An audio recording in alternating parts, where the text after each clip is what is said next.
I'm Chris with iPad in Canada. Today I have a look at a cool case from Helium Digital. It's called the KeyCover Folio. This sleek and very thin case gives iPad 2 and 3rd generation iPad owners the ability to have access to a full keyboard at any time.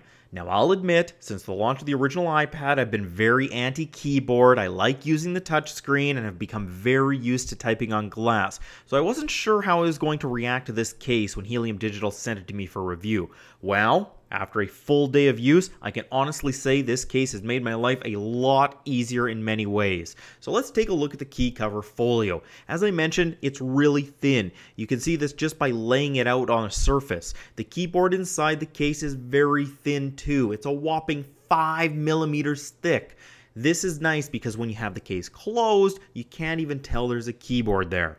Speaking of the keyboard, if you've ever used an Apple keyboard, you'll be pleasantly surprised at how accurate the KeyCover Folio comes to replicating the chiclet style keyboard. Because of the compact size, the keys aren't as big, so to some it could take a little bit to get used to the size, but all the important keys you're likely to need are there, and of course there are some iOS specific buttons as well, including the home button, brightness, and a button to even start the slideshow. Now along the top right of the keyboard you have the power switch as well as your pairing button. This case connects via Bluetooth and is simple to set up. The first time you use it, you'll be asked to input a 4-digit code. Helium Digital claims the KeyCover Folio battery will last 120 hours. When I got it, I charged it via the USB cable, which is included, and I've been using it for over a week and haven't had to recharge it.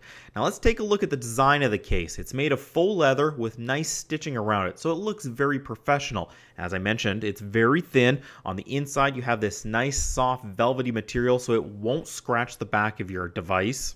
To get it in, you simply slide the iPad in from the side, then wrap the little tongue, as I'll call it, underneath, and that keeps the iPad in very firmly and securely. All the important cutouts are there. You have easy access to the home button, front-facing camera, the power button, volume buttons, the orientation lock, and on the back, the camera cutout works.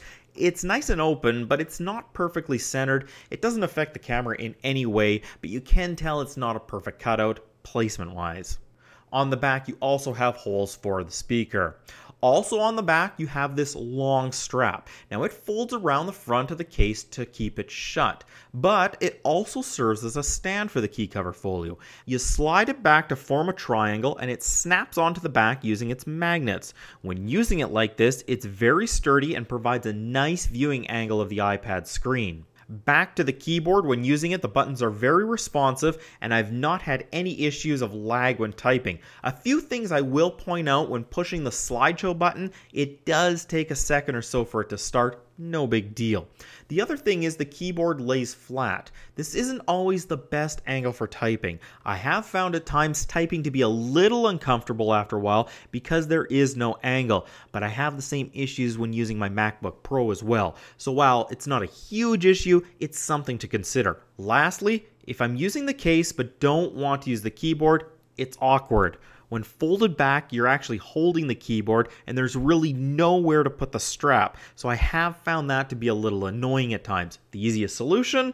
Just take the iPad out when you're not using the keyboard.